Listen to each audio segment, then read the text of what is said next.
Should you buy first the house once you rent in Africa, or you should build your own house? Hello everyone, welcome back to my channel. I'm Paul Sambo. Today's topic is, should you buy a house or build your own house once you land here in Africa? As an African diaspora, you may be in dilemma. Should you buy a house or just build your own house from scratch once you land here in Africa? So in today's video, I'm going to discuss these two options. Let us start with the first option, buying.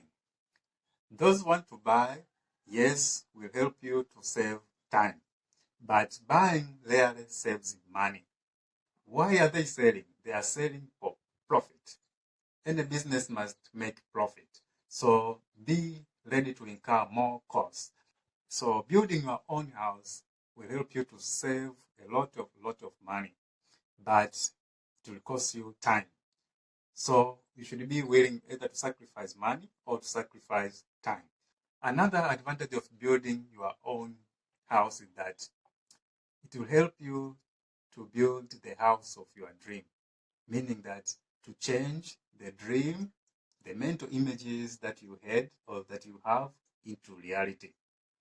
But when you buy, you just buy somebody's dream. It's not your dream. Another advantage of building your own house is you will be strict to the standards of that you want. But when you just buy a house, sometimes those who are building houses special for selling, they compromise on the issue of quality. So sometimes you may buy a house that is below standards, the materials that they have used. So when you build your own house, you are going to choose the materials that you want according to the standards that you want. So that also will help you to build the house that has higher quality.